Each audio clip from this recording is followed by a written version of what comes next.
Welcome to another episode of Equity Mates, a podcast where we explore what's possible in the world of investing. If you've just joined us for the first time, welcome. We have a huge episode today. My name is Bryce, and as always, I'm joined by my equity buddy, Ren. How are you? I'm very good, Bryce. Very excited for this episode. We love learning about the property market. We love hearing about how people can invest in the property market. And when we want to cover that topic, there's one person we turn to. We certainly don't try and do it ourselves. That's Sam Gordon, the founder of Australian Property Scout. Sam, welcome to the show. Boys, absolute pleasure as always to be here.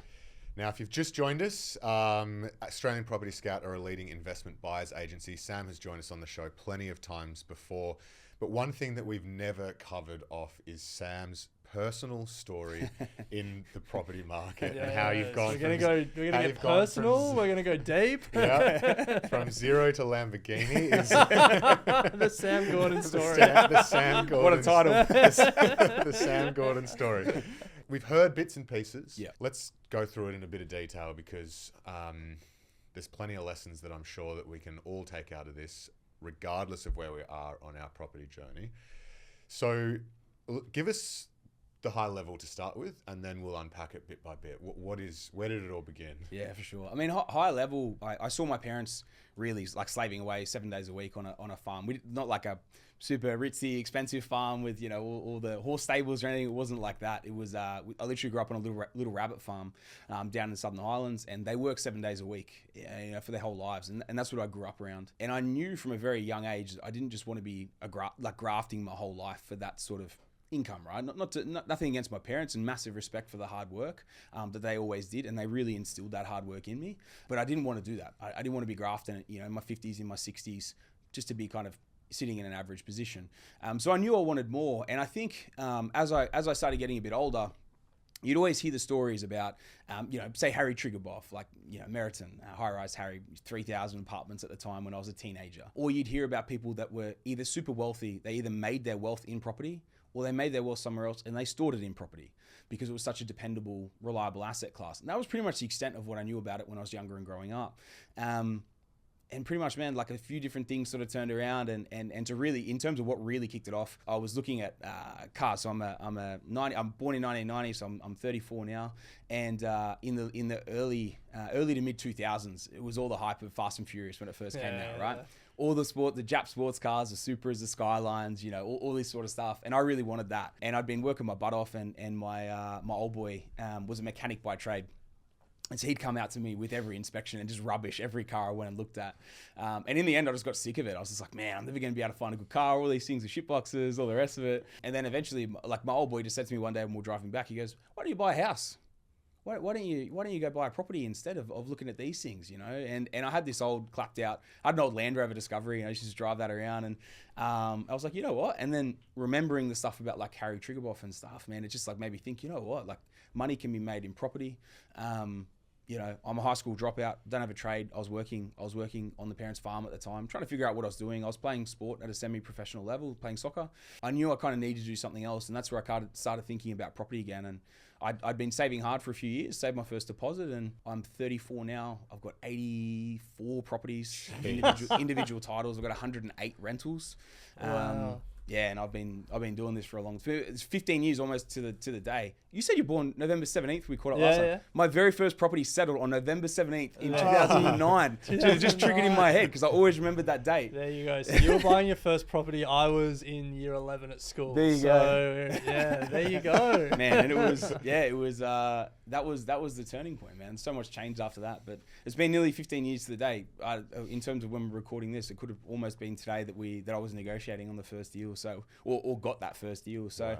It's been a long time sort of coming, and it's been a big, long, hard graft, but I love it. Yeah, I'm so passionate about property and love what it's been able to do for me as well. So we want to unpack the story and really like draw out the lessons, the mistakes, the insights that you drew along the way. Yes. But I want to ground this conversation in, I guess, something that you would probably hear a lot when you tell your story, which is that was possible 20 years ago. It's not possible now. And you know, cost of housing is crazy at the moment. Like people really feel it. Yeah. So help us understand, is this a story of early 2000s Australia, or is this a story that is repeatable in 2024? It's definitely repeatable in 2024. So I've got clients that are in their early mid 20s, any age, right? But just to paint the picture, that are average income earners in Australia that buy 3 properties in 12 months off one deposit. Literally got multiple stories of that. Go over listen to Scouting Australia podcast. Yeah. We've dropped a few of them recently, right? Of guys and girls achieving stuff like this. Actually, one other thing, we had young Ella, 24-year-old female, bought her first property at 21, 5 property portfolio by 24. You know, it's definitely achievable, but you can't just be looking in your own backyard. You know, if you're Sydney, Melbourne, Brisbane, capital cities, okay, maybe you can't afford that in your first place. And like I bought my first one in 2009. It took me quite a bit to be able to buy the second one as well, because I didn't really understand that much what I was doing. But I remember when I really started learning about it properly, it was in the early 20-teens. And I remember thinking exactly the same thing. Oh, the guys that are like well in front of me now who started 10 years ago, I'll never be able to do what they did. And man, it's so possible. Like when I was still working PAYG, income earning less than 100 grand a year, built a 20 property portfolio and won Investor of the Year before I ever started a buyer's agency or anything, right? So it's definitely possible. And that's only going back, that's 5 years ago when I won that, right? Or four, it was 2021, so it was 4 years ago. So yeah, man, it's definitely still possible. Yeah. And I think it's just one of these things. You either have the mindset to be able to do it and you just go and find that way and embrace that change and that different way of doing it, or you say that it's not possible and you can't do it and you talk yourself out of it before you get there. One of the biggest things, just to jump in for 1 sec there, one of the biggest things that I almost always forget to say was I was making $39,000 a year. So I was making $750 a week gross. I was netting $584 a week. So I was not a high income earner. I was earning less than almost all my mates at the time. But the sacrifice, you know, that is what I kind of wanted, you know, and yeah, man, it was an opportunity when I was able to get it. Well, talk us through the first deal then. So Yep. 584 a week. Yep. What did you have as a deposit, and how much was your actual? So my max servicing was 250 grand, pretty much on the dot. So that's all I could buy. Now I was living in the Southern Highlands of New South Wales, and which is kind of an hour and a half south of Sydney, 45 minutes from Wollongong. And so I was looking at Campbelltown was to the north, about 30 minutes to the north, and Wollongong was about 40 minutes to the east on the coast, right? I was having a real good look at where you could kind of get around there. Now, a house at $250,000, $300,000 in Campbelltown at the time, you could get something. It wasn't the nicest area, and I was having to use this as a first home owner, right? So to actually get my foot in the door, I was using a first home owner grant. At the time in Australia, it was a $7,000 grant. In New South Wales. They did a little program where they doubled it, and they doubled to 14 grand. I missed the double because I couldn't find exactly what I was looking for. But then they did a 50% extra. So instead of 14, it was 10.5. So I got the $10,500 grant and no stamp duty. So that for me at the time, I needed it. I'd only saved about 25 grand, and making that amount, like you're not getting very far, you know. And I was making that and playing the semi-pro soccer. So that's like literally all I was really doing. So yeah, man, it took me like 3 years to sort of save that. The no stamp duty, the first time owner grant is really what helped me sort of get in the door. And were you at that time thinking owner occupier, or were you thinking investor from the very first deal? No, I was definitely thinking like for my first place. You know what I mean? Like I didn't understand investing that much at the time. Yeah. I'd heard a little bit about it, but I was like, I needed the first time owner grant, and people said to me, oh, you can pretend live in it and then rent out all that sort of stuff. And I was like, yeah, you know what I mean? And I was like, oh, I'll just see how I go. I decided to look at Wollongong. I thought, you know what, university city, it's got a lot of good things going for it. At the time, it was gentrifying, which I didn't really know what that really meant at the time. But it was going through a bit of a cleanup, and you could buy good units in and around the actual CBD there for like, 350 grand. So that's pretty much where the journey went and started. And I looked at all these things, and I was always hungry for a deal, for a discount. I'm literally the same. If I walk into Coles, Woolies, whatever, doesn't matter what's on the shelf. My favorite peanut butter. If there's one that's half price, I'm buying the half price, even if it's not the one I love. So I've always been like that, and so I was able to kind of start sniffing out a deal, or I just realized that like I didn't want to pay overs for something. And I just, even though I didn't really understand that much when I was first looking at it, exactly what I was looking for, exactly how to do comparables, to cut to the first deal, I remember like about a month before I actually bought my one, there was this one that was in the same complex, the same unit block, and it was a floor lower, so not as desirable in this complex. It was a floor lower. It looked over the street instead of over the park. And when I went in there, there was uni students living in there, and it was an absolute bomb site, right? There was like mattresses everywhere. There was like 8 of them living in there. I'm like, how are they even showing this house, And that thing ended up selling for, I think it was like 310 or 315 from memory. And through my connections and like all these people I'd been meeting and everything, I went and looked at this other one. They ended up selling it. I missed out on it. It was just a bit expensive, so I didn't actually end up even wanting to buy this thing. But the agent gave me the heads up that there was this other one coming to market. So off-market deal before I even really knew what off-market deals were. And she said to me at the time, she goes, this is coming. They need to sell it quick. It's a divorce sale. You can buy it at $275 if you want. Now, this was the same complex where the 310, 315, whatever one was, that actually sold for that amount. But me being me, I had to ask for a discount. And I was just like, oh, like, could I do it for like 260, 265, something like that? And she's like, no, 275. And it's like, it's a really good deal at that. If we take it to market, it's going to move really quickly. And I couldn't bring myself to pay what asking price was, because I didn't understand, like, asking price is asking price, right? Like, values what you pay, or whatever the saying is, you know what I mean? Like, price is what you pay, value is what you get, right? And so price is one thing, but obviously what you pay is something completely different. So it was really interesting when they listed it, and I turned up at the open home on, because I went and looked at it with her and everything as well, and it was good. Like, it was so much better than the other one that had sold at like 310, 315. Also, as a novice, you're like, well, something's got to be wrong with it, right? Because it's like so much cheaper. And then, yeah, man, I went through it, and I rocked up to this open home, and there was like a line of like 50 people out the door waiting to inspect this thing.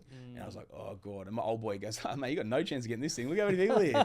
And because it was listed at the money. But the lady, the agent, saw me, and she goes, oh, Sam, come in. And I went in, and I wanted my parents to see it as well before I bought this thing, just because it was first year, nervous, 18. I went in there and was chatting with her. And she pretty much said, look, there's a lot of people sort of coming in, floating a few things, but no one's written an offer in yet. If you can get me an offer today at the ask price, she goes, I'll try and get it signed off for you today. I've told your story to the seller, and she's like, you know what, if he wants to sell it, if he wants to buy it young and all the rest of it, we'll do it. This builder that was in the next room overheard the conversation. And so he wrote in a contract that afternoon at 280. Because he knew he'd take it out if he wrote into that.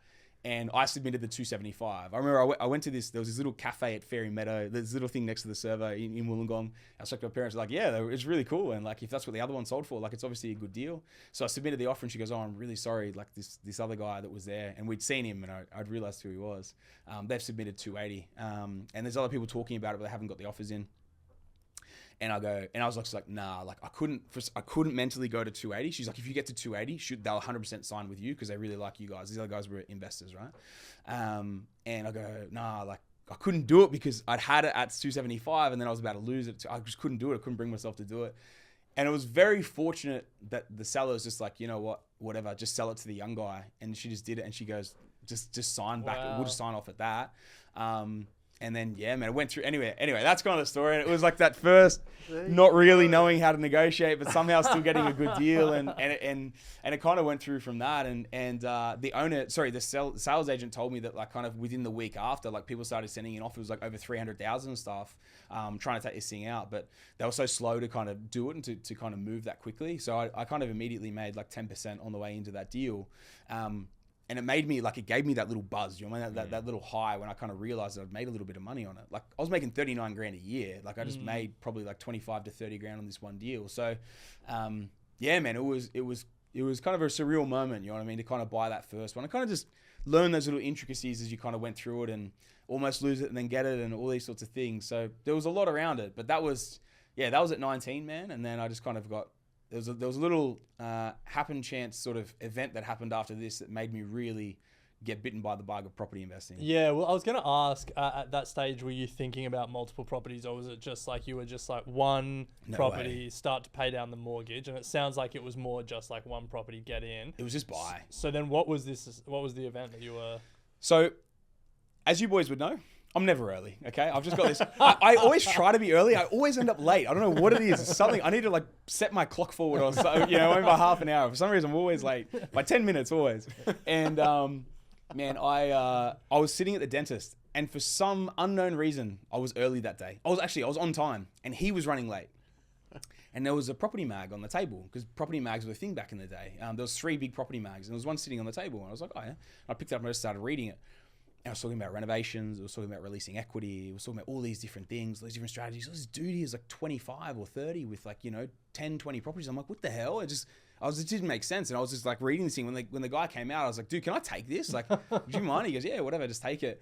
And I should really tell him that, because he wouldn't even know that was the story. But man, I had the dentist thing, came out, sat in the car, read this thing back to front. in like 2 hours, absolutely consumed it. By the time I left, the newsagents were closed. So I went there first thing in the morning, it was an old one. So I went and bought all the three current mags, subscribed to them, and then just like read these things every month back to back. They were my Bible, man. Like they were I call it like a bachelor's in property that I almost gave myself, because I just consumed everything that I could, whether I could get to like a free seminar or read these magazines, or was a little webinar or whatever it was. I just started like watching everything, because I'd also had hip surgery at that exact time. So the exact time that I bought the unit, I bought a 3-story walk up and I had hip surgery and I couldn't, idiot move, right?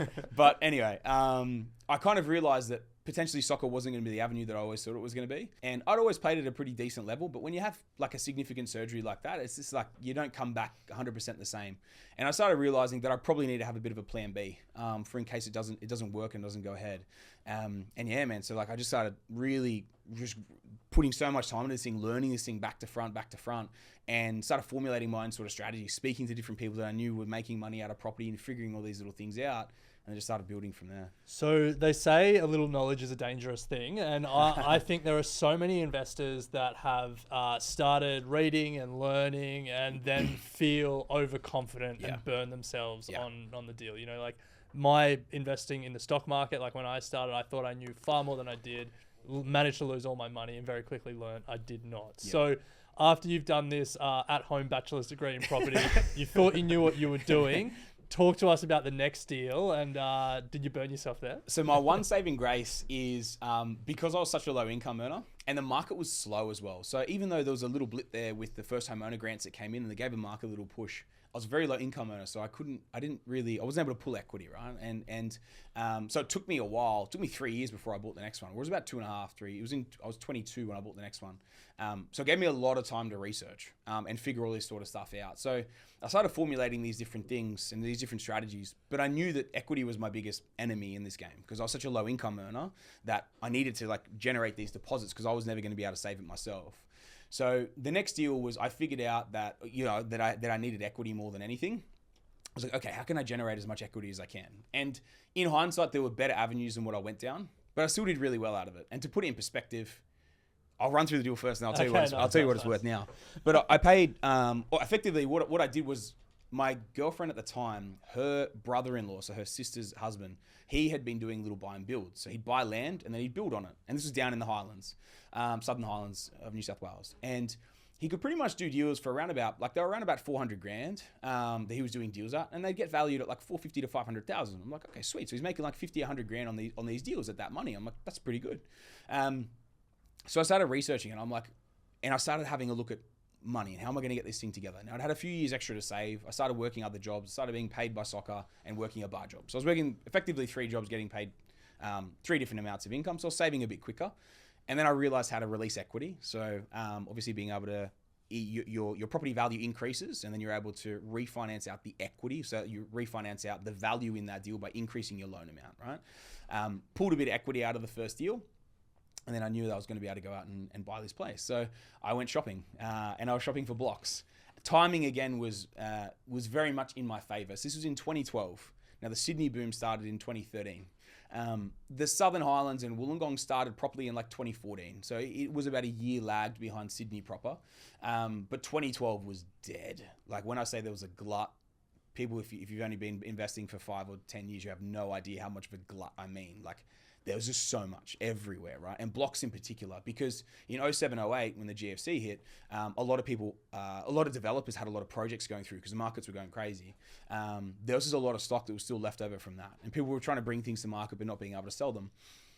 Long story short, I just was like throwing mud at the wall everywhere I could, just throwing offers out everywhere. And singing the sob story, it's my first deal, I don't have that much. And I knew that I needed to get a block sub 150,000 because I could build for around about 200,000. If I could do it at 350, I'd make about $100,000 on a buy and build. And man, in the end, after a lot of back and forth, I found this one developer that had this last little section of a cul-de-sac that he couldn't sell. It was like it was almost like a bit of a stink about this development because it hadn't sold it'd been sitting there for over a year. And everyone's like, there must be something wrong with that thing. They'd let it overgrow. There was all these willows out the back, which like willows look nice enough or whatever, but it was like this little sort of creaky sort of thing out the back, down the bottom. And everyone's like, there's got to be something wrong with those blocks. And I went and looked at them and they all had building envelopes, and which was sweet, which was fine. But what I did was I kind of found one that was like, it was big, but it was deemed as like a really hard building envelope to kind of do. But I just kind of like was being creative with different designs that I found. I was like, I'm pretty sure I could fit this on there. And then I asked the brother-in-law, and he goes, yeah, 100%, you'd be able to fit that on there. So it was like the least desirable block in the whole thing. But the agent and developer knew that if I could, if they sold one, the stink would be gone. Because it'd be like, oh, well, one sold. You know what I mean? It's like, well, they're selling quickly and all the rest of stuff, And so they were on for 200,000 plus, and I threw a first offer in at 100 grand. Nice. And the guy's just like, bro, what are you doing to me? You're killing me. It's like, they're on for 200 plus. And I go, man, this is the least desirable. It was actually the second biggest. But it was just like the layout of the block and the way that this envelope was, that most people thought you couldn't really build within it. It made it, in a way, like one of the least desirable. And he goes, nah, it's got to be 200 plus. I go, man, they've been sitting on there for a year. Can you just take it to him? It's my first deal. We'll just tell him this, all the rest of it. And eventually they came back at 180. I was like, okay, he's dropped like 10% off straight off the bat. He's dropped to that. And I go, man, I'm pretty much at 100. Like I've got like nothing in the tank. After a lot of backwards and forwards, we ended up at 133,000. And I think they just realized that if they sold one block and just got one off the decks, then they were, they could change the ad to selling fast. They could, the stink would be gone. And literally within like a month, maybe like within 2 months of selling that, all 7 of them were sold. It was weird. So it actually did work, right? And they all sold at like 180 plus, 170, 180 plus. So they finally got rid of them. And so with the size of the block I had, I knew that I'd kind of made, even in this thing, I'd made like 40, 50 grand. I was like, started really making sense as to how you can actually make money from this stuff. Fast forward 12, 18 months, within 12 months, I'd built the house. I think I built the house for 204. And then I landscaped the whole thing myself for around about 20 grand. YouTube is amazing. If you have no idea what you're doing, I can actually say it now because I'm well past when I would need to have had it engineered by. I built this massive retaining wall out the back. But it was like, you have to, if you go over a meter, you're supposed to, I don't know if I should be saying this, but if you go over a meter, you're supposed to have it engineered, or over 900. But I had this 2.4 meter post. I was like, I can't really afford like a drop saw. So I was like, I'll just dig further, and I'll just put 1.2 in the ground and 1.2 out, which is actually like so engineered, over-engineered. It's not funny. All these bags of concrete, that thing's never moving, right? But I was just watching YouTube on like how to do all this stuff, and I learned how to build fences, build gates, built this massive retaining wall. The only thing that I didn't outsource was the driveway, because I was like, I don't want to stuff that one up. But everything else I did myself. Man. In the end, I did the whole deal for 355,000. And I got it valued like almost straight away after for 450K. Wow. So I made. Do you still have it? I do. What is it? It's worth like 1.3 mil now. Wow. Wow. Yeah. So that was 2012. 2012. Yeah. Do you still have your first investment? No. So the unit. No nostalgia. Yeah. Like, Man, it was. It took me a year to sell it. Okay. So it's like kind of one of the really big turning points in my portfolio. Around like 2016, 2017, heaps of stuff happened in my journey and in my life, sorry, I should say. And it was that one property I was like, I'll never sell this one because it was my first one, and I had to sell it. But yeah, man. But what I realized was after that was then I came into the next roadblock. So I did that deal. I made the money. Like, yeah, you can access the equity, but you can't buy anything else because your borrowing capacity wasn't there. And so it was like, and then I started realizing, well, now I need to actually also target cash flow.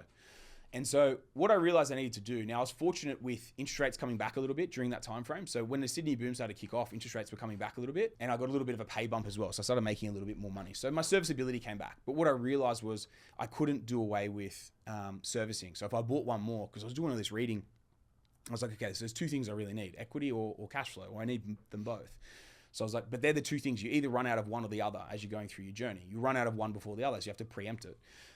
So I realized that cash flow was now the thing that I need to focus on. But I was like, okay, but I also can't run out of deposit. So then what's the game plan here? So I kind of realized that the best way for me to do it was I'd go somewhere more affordable that I could buy at a discount. So I started implementing everything, but then I could also renovate, add value. And then at the back end of it, I would also have positive cash flow. And so I started looking around at different capitals that would offer this. And I landed in Adelaide. I was looking between Hobart and Adelaide, but I read too much into the media, and like Hobart was getting absolutely hammered. If I'd bought there, I would have doubled my money in about 3 years. It went crazy, right? It went absolutely crazy. But timing was still okay for Adelaide, and all those Adelaide properties have tripled now, so it's all good. But yeah, I went down there, and I kind of pretty much played the same sort of story of just like trying to find things at a discount, who was stressed, where could I get these different deals, and I don't know how much detail you want me to kind of punch through these, but this is probably within 2 years of the other one. How many deals are we talking back to back to Did back? 2 deals back to back. So I Yeah. started doing 2 deals a year. Okay. Wow. So okay. yeah, So 4 years between first and second, 3 years. 3 years, and then from there you're doing 2 deals a year. It was also about 2 years after the second one, because I had to do the build, I had to do the landscaping. So what I had to do was I had to wait for my check to come through from soccer once a quarter, and when that came through, that was my money Go to and then buy the concrete. go to Bunnings and go buy the next house up. It was crazy. It was the first block to build, and then the first house to be built, and the last driveway to go in. Yeah, right. Okay. It was just a gravel that whole time. So, then, so yeah. you're doing 2 deals a year at that point, and Yep. how are you balancing the twin challenges that you were talking about there, cash flow and Yep. having enough equity? Was it like 1 deal of each, or how were you thinking about that as you were growing? So this is where I realized I needed the hybrid, because it's very hard to get a deal so positive that it actually increases serviceability. So because that's what I would need to do if I was going for one each. So I would need to go for something that increased serviceability and then an equity play that probably dragged a little bit to kind of balance the books. What I realized I needed was something that was like, not, because a lot of times if you go something that's so cash flow positive, you're detracting from its ability to grow as well. Something else is detracting from it. Or you're spending a lot of time doing a very advanced strategy. So at the back end, you have got that. But what I realized was combining all those different things. So buying in a market right at the bottom of its cycle that already had a good yield on it, buying it at a discount, and then forcing value and rental growth through renovations. I realized if I did that, I'd be able to keep my yields about 8% plus, and also make equity on the way in that I could strip back out. And so I realized with the equity that I pulled out of the second deal, the build, I was like, there's no guarantee Sydney's going to keep growing, even though it was at the time. I was like, there's no guarantee it's going to keep growing. So I need to make sure I can get my deposits back out of this deal. So I was trying to make about 30,000 on each deal when I did them. When I went into Adelaide, it was crazy. You could still buy in Metro Adelaide for sub 200,000 for a house. Wow. It was wild. Cut a long story short, the first one that I picked that up at 155 grand. Very basic cosmetic reno. One of my favorite strategies for saving costs if you're renovating yourself is sleep in a tent out the back.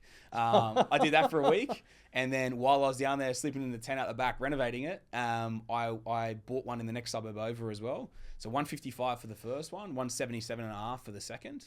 The funny thing about those as well is people always have this like connotation with a fibro shack, right? And a fibro being a piece of crap, right? The first one I bought at 155 was the fibro. I have never had an issue with that house. I've owned it now for 9 years. Never had an issue with the house. And then the brick one suburb over, that was a bit more expensive, slightly better. For some reason, there just always seemed to be little niggly maintenance things that always annoyed me on it. So it's just, it's kind of funny to reflect on that, you know, like this little fibro thing, it never caused me an issue. How are you paying yourself if you're living in a tent in the how are you backyard with keeping all your of your job for cash properties? flow? Paying myself? Yeah, like how are you living? Yeah. Like people be listening to this going, oh, all well and good, but like I have a job to hold down. Yeah, I can't go to Adelaide for a I can't go week, live yeah. in a tent in Adelaide. Okay, so, and this is where most people wouldn't try and think outside the box and say, okay, how can I do this? Almost everyone has 4 weeks a year in holidays, right? Yeah. It's putting a week of holidays a year into renovating a house. Yeah. Okay. So from when I was 21 until I was 27, I didn't travel. And I would take typically I would take the 2 weeks over Christmas and actually try and recharge over that point if I could, like just like rest up and stuff. And then the other 2 weeks I had left over, I would save them for a renovation on 2 houses. So I'd have 1 week and 1 week for one house and one house. And I ran that for about 5 years. And Wow. that's giving you enough time to do a renovation? Yeah, dude, I was working like 18-hour days. Like, I Spray was the cooked. walls. Man, But I are was you doing it cooked. all yourself, or are you? Yeah. Or, okay, so there was a hack that I learned a little bit further in, which was hire a handyman, put him on an hourly rate, and then get him to come in there and smash out like 4 hours at once and do all the things you need 2 people for. Get him to come in, do it all together, and a lot of the time they've done that stuff before, so they'll save you more time. Is that a hack or just normal renovation? Man, most people Just paying someone to... No, well, it's not just. So this is where like a lot of people will come. They'll pay them to do the whole thing. Yes. So I bring them on an hourly rate. I was bringing them in it's on an like hourly they're rate. almost like your employee or contractor. For those few hours. Yeah. And so for those few hours, I'd have everything ready. Yeah. And so specifically things were like kitchens, right? So like where you'd need to like fix it, get everything level, bang, bolt it into the wall, get the sink, all the things you need 2 people to do together. I'd build all the flat packs, get everything ready, and then this handyman would come in and we'd smash it out. I did one of the unit blocks that I did once. I did that exact thing, and I smashed out each unit in 3 days per 2-bedroom unit. just with that exact methodology of coming. And then he'd be in there for 4 hours. Then I'd do another 10, 12 hours myself, sleep like 4 hours, and then just bang, get up and do it again. And then by the time you get back, you're absolutely knackered, like absolutely. But there's something so gratifying about and almost like humbling to yourself that you're just like, man, like I'm putting the work in, this is paying off. Yeah. I was also seeing almost all my mates start to surpass me with incomes in a big way. Yeah. So like my best mate in high school at the time, still my best mate to this day, he was making like $350 a year in Sydney when Sydney was booming. I was making like 70 grand a year because he was in real estate, in sales. And yeah, man, like I was making more from an equity side with the growth that I was having and what I was forcing, but my income was low, super low. And so from that point of view, you're using then all the cash flow from all of your deals to show the bank the serviceability. And to pay the mortgage. Oh, and to pay the mortgage. Yeah. Because do you know what I mean? Like people be thinking, how are you getting 25 houses on 70K? Yeah. Well, this was, okay, so there's different strategies around that as well, right? And there's obviously different creative lending options or creative lending Can we just clarify, your take-home pay from your job was 70K, but the income that you were putting on your tax return every year wasn't 70K once these cash flow deals were coming through? It wasn't that much more. It was a little bit more, but because obviously negatively gear, or when you write things off, not even so much as negative gearing, but it's like you write off what your costs are, like in a business, right? If you're running a business and But you had to be positively geared to then use that excess income to pay off other equity deals. I was, but it wasn't a huge amount. So my biggest sticking point during this journey where I actually got stuck was when I got to a lending point where even though I was making most of those deals were $5,000 a year positive, right? Which was enough to keep borrowing each property. But then I did hit an inflection point where it was too much of an imbalance. My DTI, my debt to income ratio was too high and the banks wouldn't lend me any more money. There's a few different sort of creative lending solutions that I was able to kind of go through, but the biggest thing Loan for me, sharks. So come to my summit. a lot of it's in man, that's what school of property is like. I break down my exact journey in terms of everything that I go through with it. I had to go through with it, and there's a lot of stuff in there that's just like, dude, it took me 10 years to learn this stuff that's in there. I've been in there for 15 years now, and it was 15 years when I sort of created the course, but the amount that's in there, it's like, for the first 10 years, I was literally, I gave myself a bachelor's, but I didn't have a roadmap. You know what I mean? I didn't have someone guiding me and leading me along. So I was making mistakes, even from what I was purchasing from those purchases. That was actually smart because of the income I had at the time and what I needed to buy. They were the right deals. So, but in terms of what I was still holding on to and what I potentially could have been doing, that's where I could have been a little bit more strategic with it. But yeah, man, pretty much each of those deals I was picking up, they were running about 5. So I would also pull the equity out. So I would make the equity on it, get that equity uplift, and then the banks would let me refinance it back out for the next deal. And then after that was completed, most of those deals were running circa, give or take, $5,000 a year positive. Yeah. The thing to throw into the equation is banks always shave. They shave rental income, so they knock it down a little bit. But it was enough that I was able to still keep borrowing from that side. So we've had a pretty good run so far. It doesn't sound like anything's gone wrong, but I'm sure there have been some mistakes. So talk us through some of the big mistakes you made at that time and what you learned from them. Probably the biggest mistake was what I did in Adelaide. I should have done that in Sydney. So instead of building, because building took me out of the market for 2 years. And even though I made good money on the deal, this is what I realized these days is that your rate of accumulation is going to be a direct reflection in terms of how much money you make out of property. So the slower you are with acquisition, the less money you're going to make from that perspective, right? So 2 years out of the market, put into the equation, if I'd done what I did in Adelaide, and let's say I did 2 deals a year, man, I would have had 4 properties in Sydney at the time. That would be worth significantly more, even though I have made a hell of a lot from it. That's a mistake of omission. What about mistakes that you actually made? Okay, probably the biggest one, man. To be completely transparent, I haven't made that many mistakes in my journey. Okay, and the biggest reason for it is I had so long between each purchase that I had so long to make sure I was making the right. You were buying 2 houses a year. 6 years in though, 5 years in. Yeah. Okay. You mean at that point? Oh yeah. Okay, yeah, actually, all right. I bought in the wrong market. Yeah. So I bought in Adelaide instead of Hobart. If I hadn't listened to everyone that was trying to talk me out of, and it was all over the property mags, it was Hobart's a ghost town. It'll never grow. Population's decreasing. All this sort of stuff. But what they didn't factor into the equation is that when baby boomers were selling out of Sydney and Melbourne during the Sydney and Melbourne booms, they were going to a cooler climate where they could buy property for significantly less, and the housing market went crazy. So if I look at a mistake in terms of what I would look at was I bought in the wrong market at the wrong time. You know, again, fast forward to now, those properties I bought at 155 and 177, the 155 one will be worth 450 plus now, and the 177 one will be worth 500 plus now. So I've still done well out of them. But if I look at a mistake in terms of how quickly I could have changed my trajectory, they were the wrong markets to buy in at the time. The next year I went into Brisbane. So I went to Brisbane in 2016 and I did a double in there as well. Again, could have bought into a better location, but I did really well on each deal. Like I made good money on each deal that I bought, and I forced value through the renovations. I pulled the equity. I still had the positive cash flow. They still allowed me to move forward. It was probably when I hit, so it was at the end of that year when I was 26, okay? This is where everything started to, I wouldn't say unravel. It was just it was a turning point for me. I also bought a block of dirt where I was going to do another build on it. So that was probably, it wasn't the wisest decision, but I knew I was going to make a good amount of money on it. I bought the block for really good money. But then APRA came in and made their changes. And my serviceability was shot. So I bought this block that I could no longer build on. There was so many things. I went through a big relationship breakup. I decided I was going to quit soccer. So I'd had enough of soccer at that point. I was making quite a lot of money out of property. So I was like, you know what, I'm just going to go all in on this thing. Well, it was actually at the end of that year that I kind of quit the job as well. And then it was also probably the biggest turning point in my life as an investor. Probably in my life, because it has really makes me do what I do now.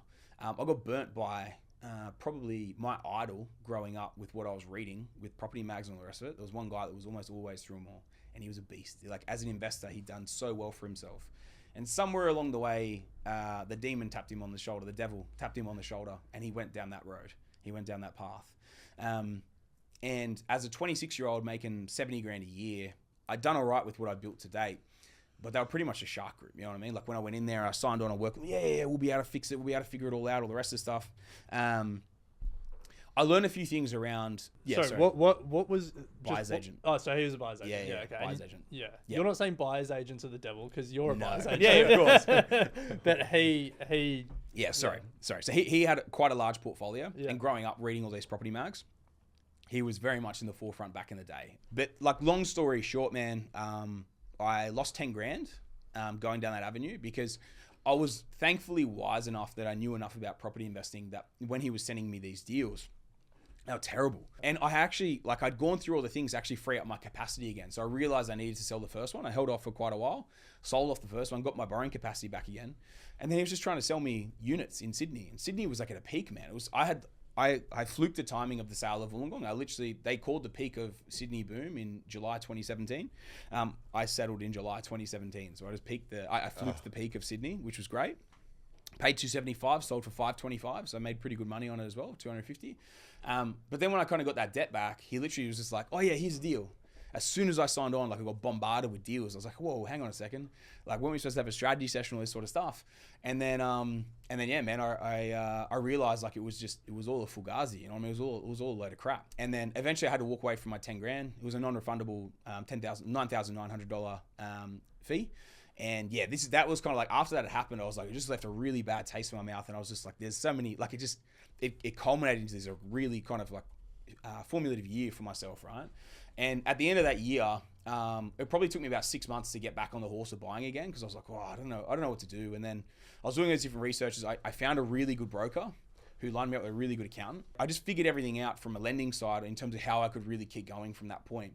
And when I got the path laid before me and I'd sold this place and I'd cleared like 220 grand profit, I'd never seen, like when you're making like 80 grand a year and then you have that amount of money hit your bank account, like it blows your mind, right? Like that's come through as profit. I realized what I had to do in terms of the path forward. And I now had the correct people in the team to allow me to do it. So I just went crazy. And I was just like, this guy, game on, like, here we go. I'm coming for you. And I just went crazy, man. And I think I did something like, it was 6 or 7 deals in that next 12 months. And then I backed it up with like another six deals or something the year after it as well. And man, I just went nuts. So I bought unit blocks and I just figured out all these different things that I could sort of do. Because with unit blocks, like you can buy it all in one line and then potentially title them and then renovate them. And man, I did this deal. I made like 200 grand in 6 months just by pushing something through council and going and renovating it myself for a couple of weeks. And then the cash flow of that thing, like, so I sold Wollongong, which was costing me 20 grand a year it wasn't 20 grand. It was costing me about 10 grand a year to hold. And then I put that deal in, which boosted my income by it gave me about 25 grand positive because I did all this work to it. And then I finished that other build that I did, which was actually a dual lock. That added about 20 grand to it. So all of a sudden, like, the portfolio is now like churning serious cash flow. And I'm punching these deals that are like putting really good sort of incomes on top of it, really good equity increases. And I was just like, I've hacked this, you know what I mean? Like I figured it out, how to keep moving forward. And yeah, man, that's where it really just kind of kept flying from there. It was that turning point. And if anything, it's funny because now I look back and it's like, what's the best money you've ever spent in my life? It was that 9,900 that he burnt me on. Because it just completely changed everything from a mindset, from a goal setting, from what I wanted to achieve. And it really, like, to kind of cut a long story short around all this, like I realized that when I'd replaced about 65,000 worth of incomes, I actually got my portfolio 65 grand a year passive. I handed in my notice to work and I go, I'm going to go travel because I haven't traveled. I haven't done anything for like 6-7 years. I've just been doing this. I'm going to go hostel, backpack around, do my thing. And when I was away, I was like, what am I going to do when I come back? In that time frame as well, something else I left out. I always wanted to do, if I didn't make it in soccer, I wanted to go special forces. I just wanted to be a commando or SAS or something. I just wanted to like get broke, someone try and break me. You know what I mean? Like just go do something like that. Because I had hip surgery, I can't do frontline combat in Australia, right? So I got rejected from that, appealed that for like a year. And I was just like, when I was traveling, I was like, what am I going to do? Because like, there's the two main goals that I had was soccer or that was my backup. Can't do them. And so that's when I was like trying to really figure out what I wanted to do. And that's when my mind just kind of kept going back to, man, if this guy's got like such a bullshit ego that, you know, or this fugazi around him that people think he's so good, then like, why don't I go out and actually help people do the right thing in their portfolios and actually be someone that does what they say they're going to do from this side. So that's when I decided to do the buyers agency and kind of, it's where it all kind of came back in. It's funny, at the end of that year before I started the buyers agency, I got the phone call late 2019. Actually, so I'd started the buyers agency like 6 months before. Late 2019, I got the call that I won Australian Investor of the Year, and then the rest is history. That's where it all changed from there. Well, it's probably, so fast forward today, you've got 80 odd properties in the portfolio, very successful investment buyers agency. So we got a few questions just to close out, I guess, cool. a few quick fire ones. You're obviously quite leveraged throughout this whole thing. 100%. What happened when rates had the most historic rise in history over the last 3 years? I've been in the game for 15 years now. So when the rates started going up, like you even think of those first deals that I did, they've all like minimum doubled, if not tripled. Some of them have quadrupled, right? My LVRs are really low. I've always had a really strong focus on cash flow. Doesn't matter how much I ever make from an income. I always balance out my portfolio with cash flow. And so my portfolio was actually running at a ridiculous level positive because interest rates were so low. Yeah. You know what I mean? And like, it was all these people saying, oh, you know, or like investing off the idea that it was going to stay that low or stay, anywhere near those sort of rates. And I knew it was always going to come up. So I was strategic. I sold things off when different markets reached their peaks. I banked big profits. I cleared debt. I kept building in strong cash flow assets. So my positive cash flow is taking a hit, of course. Like when you go up by 4.25%, interest rate, it's 100% going to take a hit. Doesn't matter what size portfolio unless you're debt free. But it's still positive. It's still positive by a fair amount. So I think that's the biggest thing. But when I was early, and you just got to embrace. At the moment, especially with interest rates where they are, if you're going to wait for rates to come back down, like you look at Perth, over the last 2 years, like 50% growth or more over that time frame, like it's part of the process. You got to play the hand you dealt, and you just got to invest within your means in terms of what you can afford. When you think about interest rates, do you have like an interest rate you use to model out your risk? Like, are you saying I should model everything at a 6 or a 7 to check that I'm okay, or how do you think about that? When interest rates were in the 2s, we were running most of our interest rates at 4.5% to 5% when we were sending them out to clients, because it was also at a time in 2022, the RBA was saying we're not going to raise rates till 2024. Yeah. Right. So we were modeling off like a 2 to 2.5% buffer, which is what the banks model off, right? 3% buffer these days. It was 2% back then. So we were running off around about those figures. What are you doing today? These days, man, we run off what the interest rates are because we believe it's a peak in the interest rate cycle. Yeah. So we'll run off typically 6.5%. Yeah. So our next quick fire question. You got 80 odd properties. 80 odd titles, 100 and something individual units of properties. Yeah. How do you manage them all? And do you reckon you forget some of them? Like, do you reckon you can name them all? Yeah. Look, in terms of naming them all, I was really good, probably up until about 50, and then it just gets. That's pretty good still. It gets crazy. Yeah. You just got to track it these days, man. Like I've got a really good memory. I've been blessed with a good memory. Like literally, I'll have a client walk in. Man, I could rattle off the first 30 deals, what I paid for them, everything, what they'd be worth at the time, addresses, everything. Yeah. And then once it goes past that, that's where it gets a bit hazy. Yeah. But yeah, man, like, look, I track it really well, really closely from that side. These days, obviously with what I do, I'm lucky to have an assistant, or I actually run with two assistants. One runs the podcast and she runs my portfolio, and then the other one runs everything else. So I definitely have someone managing it now. Like when you get to 100 plus rentals, it's a business, you know what I mean? Like it's a business that makes significant money. So you got to manage it like a business as well. Yeah. So this is one that actually comes up a bit through the community when we speak to you.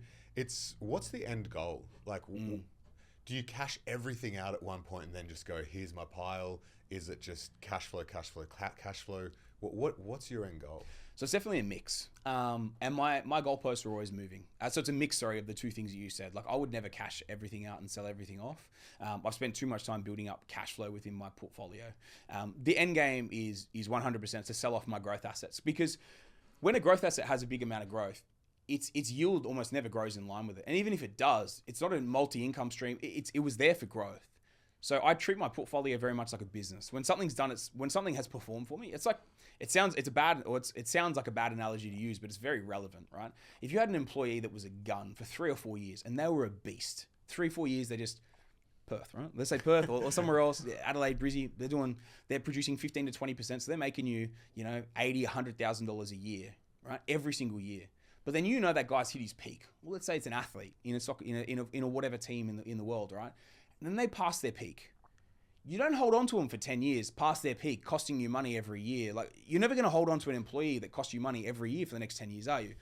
And yet, for some reason in Australia, everyone thinks you hold property forever, whilst inflation eats away your profit and the negative cash flow decimates you in the meantime. Like, there's no actual point to hold, in my opinion, hold a growth property beyond once it's done what it was in the portfolio to do. So for me, when those growth properties achieve their peak cycles and they peak out, man, I sell them off. I clear the low yielding debt. I pay a little bit of capital gains tax, and then I use the rest to, these days, I'm still building the portfolio. So I still acquire, I still build the portfolio. But as I get further along, 100% will just go purely into debt reduction. Because the whole idea is to get, let's say a portfolio that produces $1 million net passive with a 20% LVR or less. So that's, for me, that's the next goal. It's on the agenda. I haven't hit $1 million net passive yet. Nice. But yeah, that's the next goal. How many properties do you need for that? If I consolidated the portfolio now, I probably would be over $1 million. Okay. $1 million net. If I consolidated the growth to cash flow. But I love it. Like I'm in the trenches every day. These days, like I probably buy between 10 to 15 properties a year. But I buy like things that get crashed because there's like some hectic building and pest issue or it's like some structural issue. And I know, and I'm like, okay, well, if you can negotiate 100 off it and I can fix it for 50, then I'll do the deal. Yeah. So like that's the sort of stuff that I buy. And that's why my portfolio still kind of ticks up. And I'm buying in the right markets, so the growth's doing the heavy lifting. And yeah, it's just there's no point in me stopping buying now because it's like there's no point building a big pile. You may as well invest it, especially if you're in the game. Yeah. Nice. So I want to bookend this conversation with the question I asked at the front, which is like, is this doable today? Yeah. And I think if we think about your early story, it was 280K in Wollongong, it was 150K in Brisbane. Like they're the kind of property prices we're talking about, and your income was sort of 70, 80K. Yep. For people who you're saying can do this today, and for people listening who want to follow your sort of journey, is the way to do it to go to other towns where you still can get properties at 150, 200K? Is that, and like surely that's a diminishing pool over time. It already has. So like that changed really during COVID.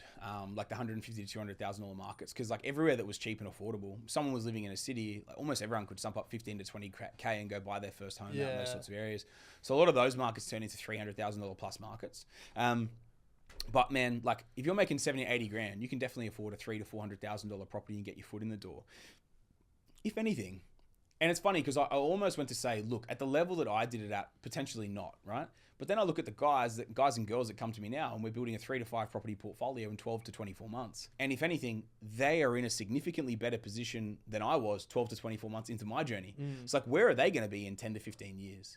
And I think it really comes down to like, what are people willing to sacrifice as well? Remember, I did 6 or 7 years with no travel. My idea of a holiday was going and renovating and doing 18-hour days, renovating a house. So I think it's like, if you're willing to do the work and either work with a team that can help you do it or research the hell out of it and try and figure it out yourself. And then this is the thing, there's so much that went into it. And I think like where I'm really fortunate now looking back on is like, even though it took me ages to build the portfolio at the beginning, it gave me so much time to properly understand what I actually needed and not rush decisions.